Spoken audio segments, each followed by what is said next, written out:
Hey, this is Anissa, and you're probably like, what the heck, where are you? I'm in my closet. It's a mess. And I decided to do video, my journey of going through a divorce. Normally I would write this down, but I don't know, I figured that I would try something different and go about vlogging, I guess, in this era of social media. So,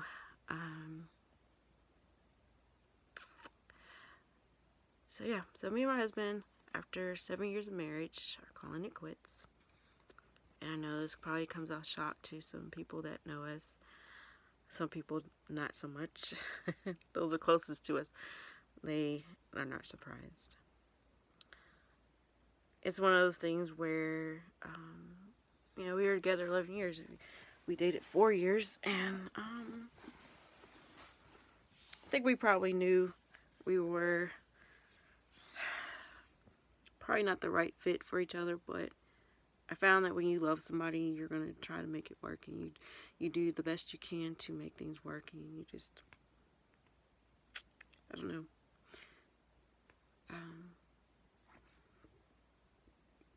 You really want it to work.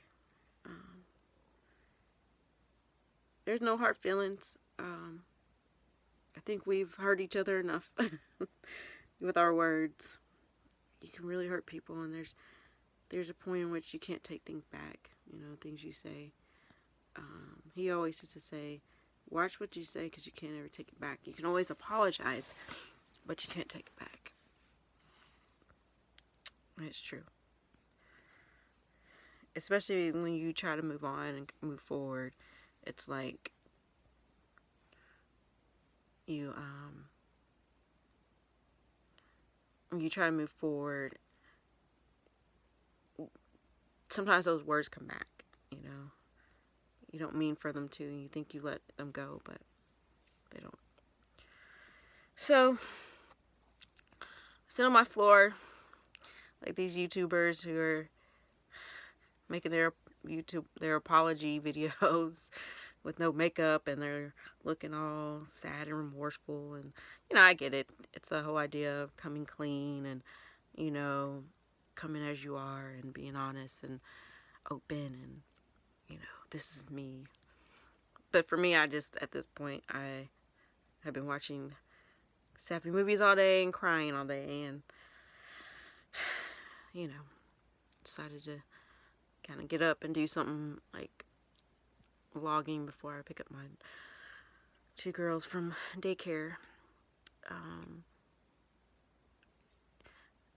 And I can't say I regret anything in regards to the marriage, because there are actions that I would definitely regret, but as far as being together, I can't say that, because that would mean that we wouldn't have our beautiful girls. Daria and Ella, 1 and 3. Daria was a surprise, and so was Ella. And they were good surprises. They're the sweetest girls I can ever ask for. And I love them very much. And so, me and my husband are going to try to co-parent the best that we can, and everything is pretty applicable. We're just, at this point, we're just trying to get through. We're going to sell the house,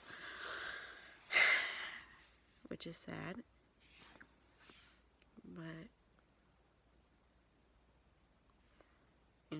it is what it is. I think about when I was 30. No.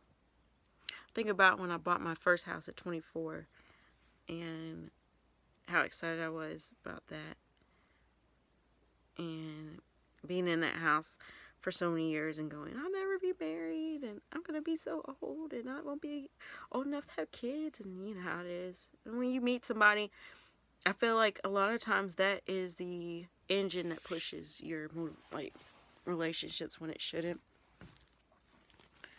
And the don't ask me about what's going on with my hair. But I feel like sometimes that's the motivator when it comes to relationships, where you are you're dating against a clock of some sort. You want to get married because you don't want to be alone. You don't want to be too old to have kids. You don't want to be that girl in a group of friends as the only single one.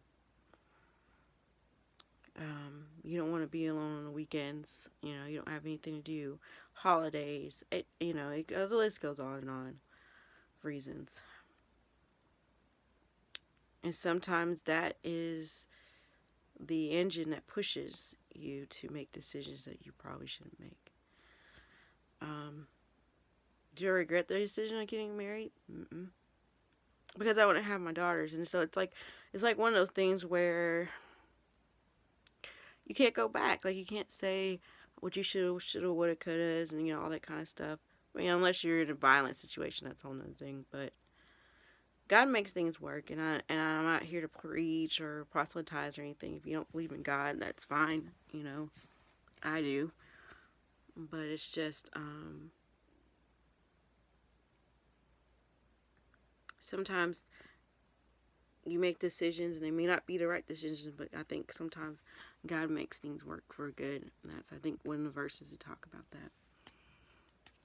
And so in this journey, I got to start all over again. And that's scary,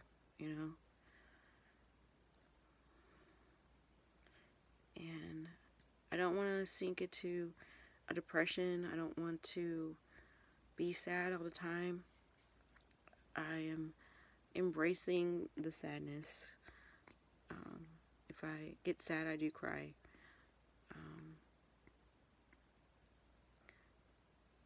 And if there's anybody going through the same thing, this is part of the reason why I want to document this, so that if you are going through the same thing, then, maybe we can go through it together. And just know you're not alone. Because sometimes you really feel alone, like you feel by yourself. And that nobody understands, but there are a lot of people who understand. And so,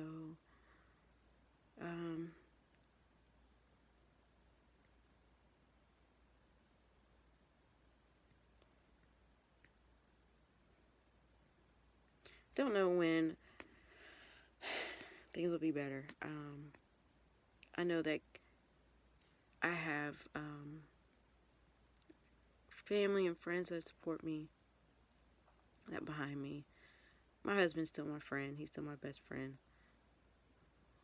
We may not be right for each other, but we have each other's backs,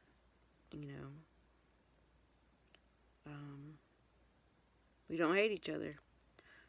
And so I'm just glad that we're not that couple that, is going to be ugly. So I have a place in the working, and I'm getting nervous because we just moved this house a year ago, and now I gotta let it go.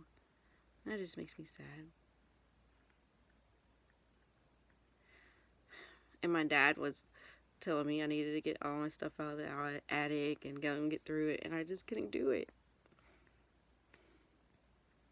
So I know I'm going to have my sad days, and I figured that this vlog would be good because I could document like my day-to-day things, journey. Maybe not every day because I'm a teacher, so it's hard to do things, but we're on a break. Well, this is the last day of our break, so I'm sad. But I love my students, so I actually miss them. But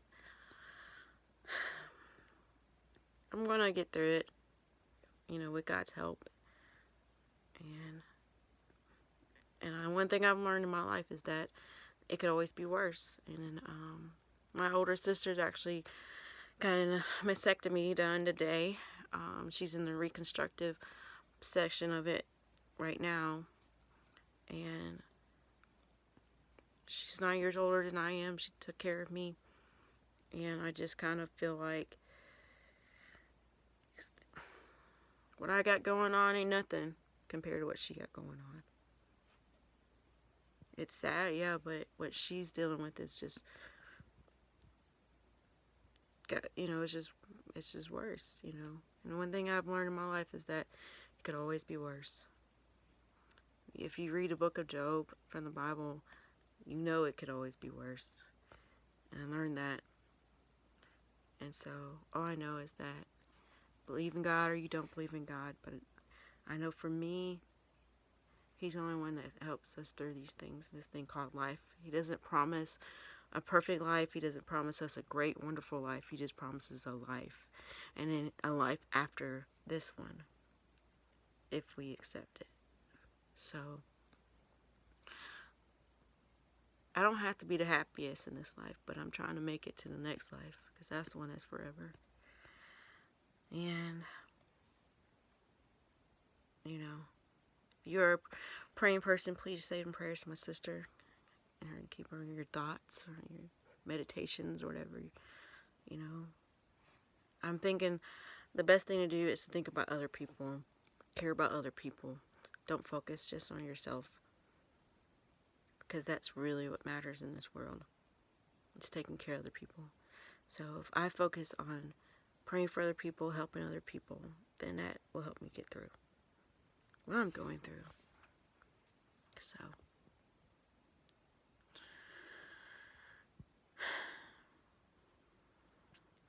we'll see where this journey takes us, and I say us. We'll see where it takes me and my kids and everybody else who's on this journey with me. And if you're gonna follow along, hopefully you learn too. And yeah, so here's the day one of my vlog. This is Anissa, and that's all you need to know.